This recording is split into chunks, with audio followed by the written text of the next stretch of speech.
Good morning. My name is Dan Jones. I'm with Jones Business Management and Growth Consultants, and I would like to welcome you to our meeting for branding and storytelling. This is the school community is here, the members of my school community group, as well as a couple of my consulting clients are on a separate platform. So we will get ready to proceed here. So again, I'd like to say welcome to everybody, and I appreciate you taking the time out of your schedule. My goal is to have these meetings once a month on Friday at 11. I don't know necessarily that they're going to last an hour, but I wanted to block out that time just as we get the feeling for how these meetings go and as participation starts to grow also. So let me start with a story. And it's about me and growing up. When I was about two and a half, my parents started camping. They had gotten a tent from a friend of our family, and my mom and dad and my little brother and I all went out into the country and we went camping for the weekend. We had a great time. It was really fun, and we enjoyed it so much that a couple months later we borrowed that same tent and took another trip.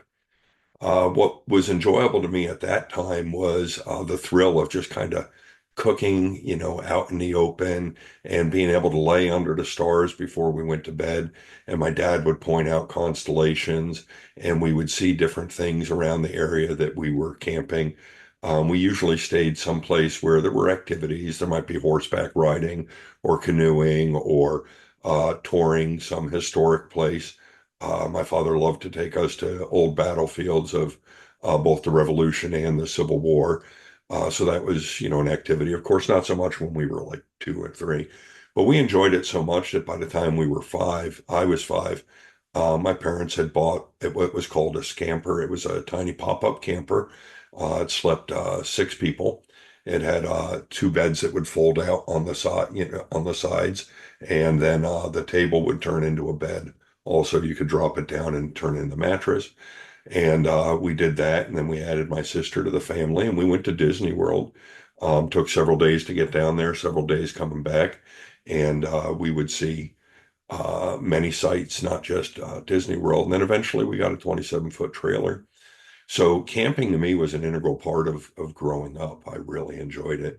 When I was in the Army, we camped a lot, but that was a different type of camping. Once, I had started a family, I always wanted to go camping, but they never seemed interested in the roughing it aspect of it. And so it just kind of fell by the wayside. But now, I wanted to reconnect with that whole camping experience from my childhood. And so have started a glamping business. For those of you who don't know, glamping is glamour camping. It's a combination of the two words. So, you could be in a geodome type environment or a yurt or a cabin or even a trailer. They're set up in remote locations, but they've got a lot of creature comforts. They've got TV, Wi-Fi, air conditioning, heating, nice kitchens. And then there can be add-on aspects to it, like maybe having a private massage or a personal chef come in and cook for you. Uh, uh, hot tubs could be installed there. And then there's local activities. And so what you want is a town within 15 to 20-minute drive is always considered good. Something big within an hour's drive is also good. And then just local activities like hiking or maybe skiing or, water sports.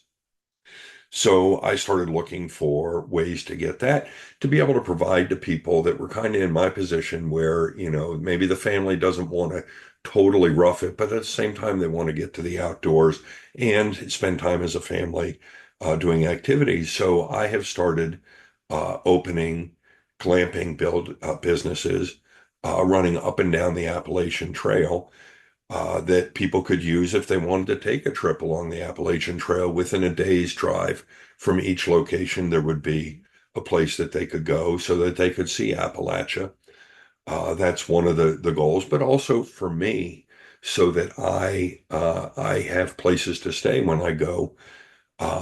travel, and I love the mountains. I love the mountains more than the beach, So for me, it fills a personal need, but it also fills that need for other people that are like me, that maybe want to go out, take their family to enjoy the great outdoors, but at the same time not be without um, the creature comforts that they've become accustomed to.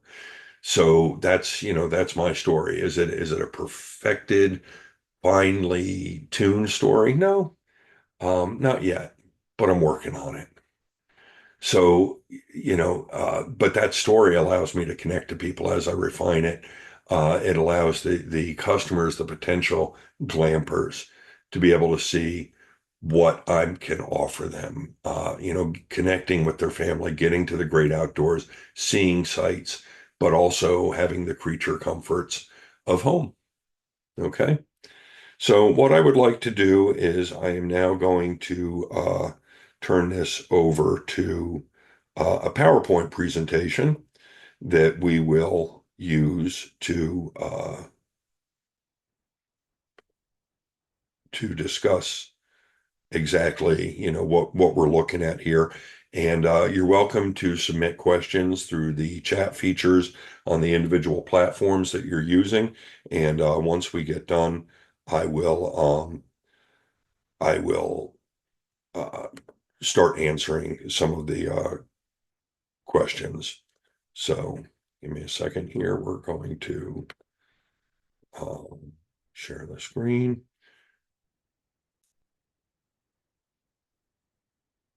Okay, so we'll start here.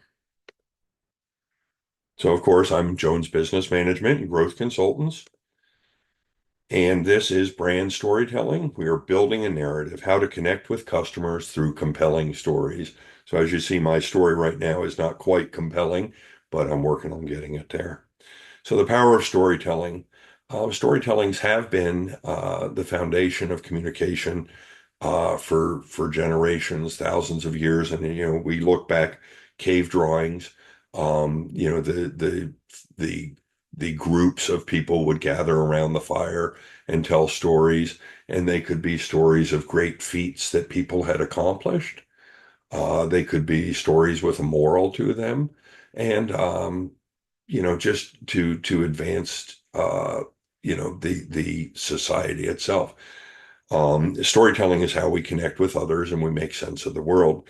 And so we've got a quote here from Mary Catherine Bateson: "The human species thinks in metaphors and learns through stories."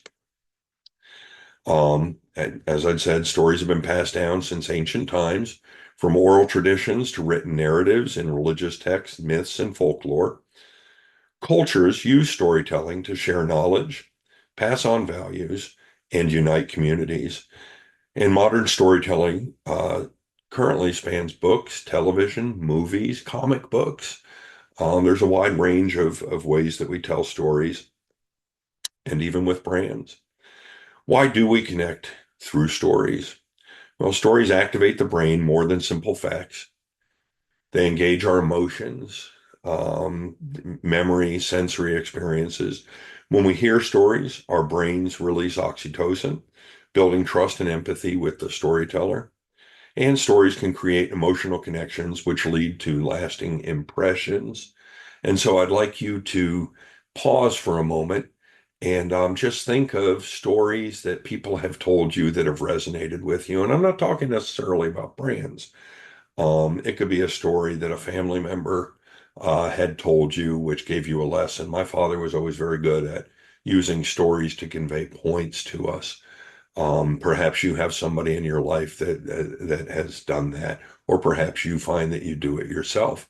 I found, because of the example of my dad, that when I'm trying to convey a point to the team, usually bringing a story in to illustrate it is an effective way for people to remember it. Instead of me just saying, well, we're going to do this because of that.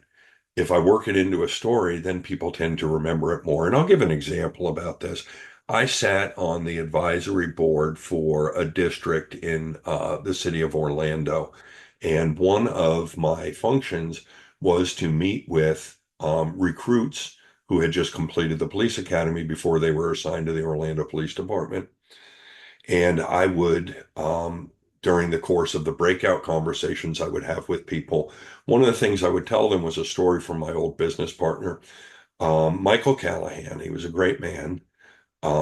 He was a detective, but he'd also been a training officer with the Orange County Sheriff's Office.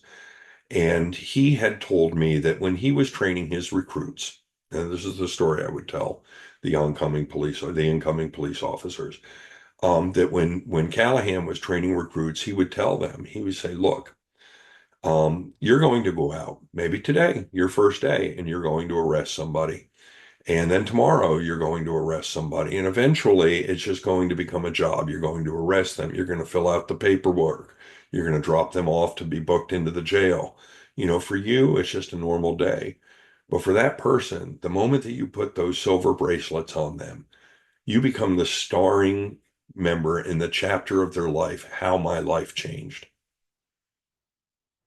And he encouraged the people that he was training to remember that there is a personal aspect to what they're doing. To them, it's just a job: arrest, book, do the paperwork. But to the person that they're arresting, everything in their life is changing. Callahan wanted them to understand compassion. And when I would tell this story to the recruits, and then there would be feedback afterwards, the recruits would always mention my story as something that they felt resonated with them during that meeting. And so telling a story and putting it in an aspect that people can understand is a very effective way of communicating. And if it's an effective way to communicate an important point to future law enforcement officers, it can also be an important way for you to be able to convey why your product or service can solve an issue that people come across. Okay. So how does storytelling affect the brain? I pulled this from the PamRutledge.com. She's a doctor in media psychology. And we can see that there are certain areas of the brain that activate when storytelling is told. An important part is listeners mirroring the experience. In other words, being able to see themselves in that experience that you're having or that you're explaining to them. There are dopamine and cortisol releases, which affect the brain, and oxytocin also. So there are very interesting reactions to storytelling, which tell us that using stories to convey a point can be very beneficial. So, what are the elements of a compelling story? Well, we've got relatability. We want your audience to see themselves in your story. We've got conflict. Okay, every great story involves a problem that needs solving. Authenticity. Genuine stories build trust.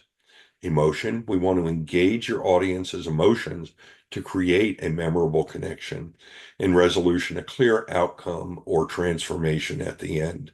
Now, if there's any great story that you think of has these five elements to them.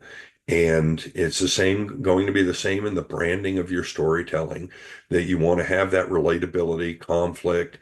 And what could the conflict be? Well, what is it that they're missing, or what problem are they running up against? In the landscaping or hardscaping business, I found that the conflict that people were having down in the Florida area was fungus was a big thing. I mean, it's raining all the time, and it's humid, and this affects the grass. And there were certain treatments that could be given to prevent it, or at least slow it and be able to quickly identify it. So, being able to find that conflict, nobody likes to go out and look at a brown yard, and the brown then looks like the grass is dead, but with the fungus, it's not. It's just the discoloration of the fungus, but it's a disease. So, being able to bring up that conflict in the story, I would create a story about it, and talk about, how, well, for example, hey, I would tell it this way. When I first started this business, I went out, and I'm like, why do I have the crummiest yard in the neighborhood when I've got, landscaping and hardscaping business? And I'm looking and I'm like, I've got an irrigation system and it's working, but my yard's dry because it's all turned brown. And but then I come to realize that it wasn't dryness because there wasn't the crunchiness under my feet, right? I walked out there and I'm not hearing the grass crunk, crunk, crunk, or feeling it, pieces breaking off from it. And so I did some research and then I realized what I was looking at was fungus. And then well, how do I treat it? How do I prevent it? Are there ways that I can't prevent it? So I started to look at that and I came up with a program that I started to use on my yard, in which I'm now able to offer to other people so that we can cut down on the fungus and keep your yard looking green and healthy. And so that was the story that I would tell them, and people would be, okay, well, that makes sense. So, how do we use brand? How brands are used in storytelling. Successful brands are using storytelling to connect with customers on an emotional level, conveying the values and the mission through their narratives.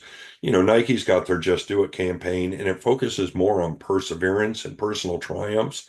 And the shoe selling is just kind of the side story in there. But another one that I'd like to bring up because I think they're very effective. Now here, they're going for donations to keep the hospital going, and it's the Shriners Hospital raises money and awareness through the personal stories of the children that they help. So, it's not just Shriners, right? There's another very good, hospital organization for children that's probably even more well known to you, and that would be the oh my goodness, I I just forgot the name. St. Jude's. The name, I forgot the name. St. Jude's. St. Jude's Hospital uses children that have been affected and tells their story, and they raise millions every year through telling those stories and connecting with people, connecting with the compassionate side of them. Whether it be, me as a parent going, "Oh my Lord, if this had happened to my kids, what would I do?" How would I feel? Oh, thank God that there's a place. And it's the same thing with the Shriners, which was an organization my father was a large supporter of. Heaven forbid, one of my children was injured in a fire. What are we going to be able to do? And thank God that there's a place here that specializes in that. So, what are the steps to create your brand narrative? Well, you want to define your purpose. Why does your brand exist beyond making a profit? Identify your audience. Who are your customers and what are their values and needs? Finding your conflict. What challenge or problem does your brand solve for your customers? Now, if we go back to, my fungus thing, which is pervasive in the Central Florida market, that was the challenge and problem. And one aspect of it was actually education, because a lot of people were like I was initially, thinking, oh, I have dry grass, and then they'd water it even more, which would just make the problem even worse. So, there was an educational aspect to my story when I would tell it, and also how I could help them solve the problem, show the transformation. How does that brand make a difference in customers' lives? And then make it personal, share personal stories. My journey, right? I used my journey in the story both with the Orlando Police Department, but also with the fungus, and also with my glamping story, right? I'm telling my story, and then customer success stories. You could take, one of your customers that's used your product and have them tell their story. How do you relate to your audience? Well, relatability is key to a successful brand story. You want to use the language, tone, and imagery that resonates with your audience experience and values. An example of relatability, Apple focuses on innovation, but their ads rarely show extraordinary people. They're just ordinary people doing stuff, right? And here's a sample ad from Apple, right? Showing the difference between their phone and an iPhone. Um, so today's customers can spot inauthenticity quickly. So you want to stay true to your brand's core values. Don't fabricate stories or overpromise. And a good example is Patagonia's environmental mission is woven into everything that they do, from products to policies. Another good company that I would suggest to look at for authenticity is Tom's. Looking at both the stories of Patagonia and Tom's can really help you understand how important authenticity is. You want to use emotion to make your brand memorable. That's how you're going to create an emotional connection with your customers. You want to trigger emotions such as happiness, trust, and hope. And by focusing on that, how your brand helps or improves the customer's lives. Now, here we've got a sample ad from Coca-Cola that dates back to the late 50s. However, if you were to look even at Coca-Cola's ads now, especially the Christmas ones, it's always centering around family. Their message, their story that they are telling is consistently drinking Coca-Cola is going to bring that sense of closeness and familial bonds to the forefront. Is that true? I have no idea. I've never felt the need or the urge to run out and hug my brothers and sister while I'm drinking a Coke. But this is what people believe, or at least this is what people feel. It's the feeling that's given to them, not necessarily that they believe it. I think that if most people paused and thought about it, just like I did, they would say, does it really? But it doesn't matter because they've got that feeling with inside them.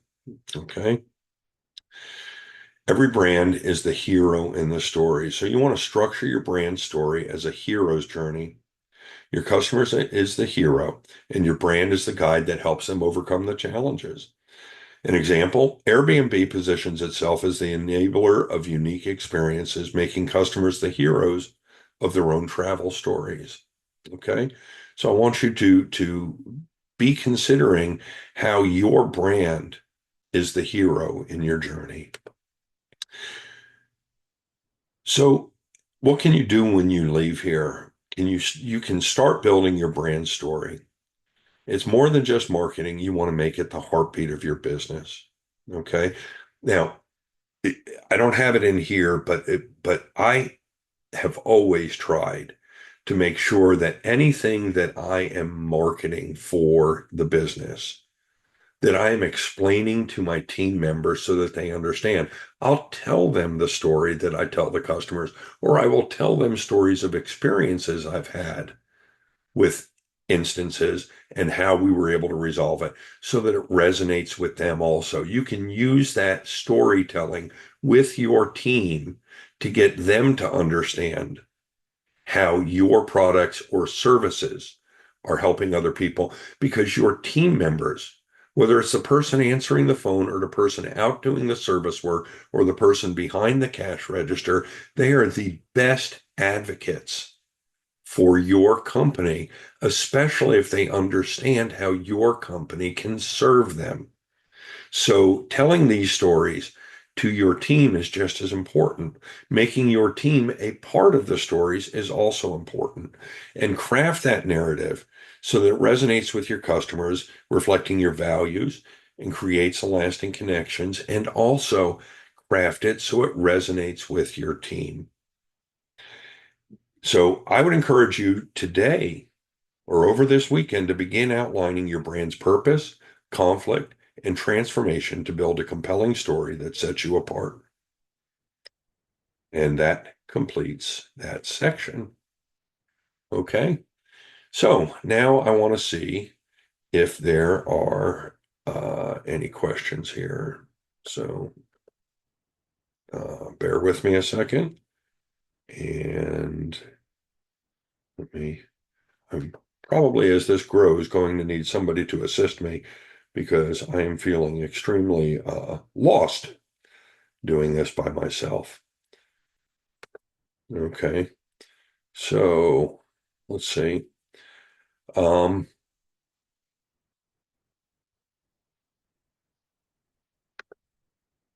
yes, okay. So, okay, we got a question. How do I start building my brand if I'm just getting started?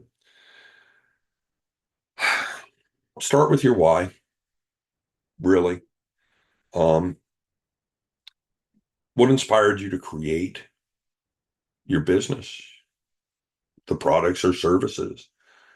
Start with that and then build out from there.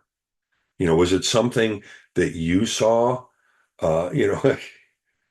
My mother would always kick herself, because she would see a problem, she'd come up with a solution, and then 3 or 4 months down the road, somebody else would have that solution and they'd be marketing it and say, oh my goodness, I should have opened my own business doing that.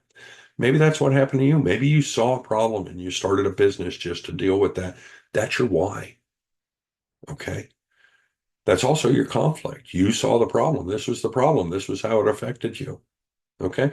But even if that's not why you started the business, maybe if it's just, you got into it because you knew that people had this need and it never affected you, but you saw that need, you can still, there's your conflict and there's your why. Okay. So I'd start from there. Um, okay. Let's see. How do I identify the hero in my brand story? Is it always the customer? Most of the time, yeah, the customer's the hero. Um, However, there are situations where the brand or its founders could be the hero.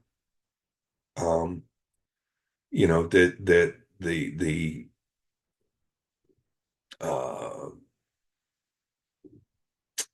St. Jude's again, right? The children that are telling their story aren't really the heroes. I mean, they're heroic, in the face of the things that they're experiencing. But the hero is St. Jude's and you, the giver, right? So the customer, the injured child, the sick child, of the hospital is not necessarily the hero, but you, the person hearing it, are a hero for helping St. Jude be able to accomplish their mission. That's how I would put it.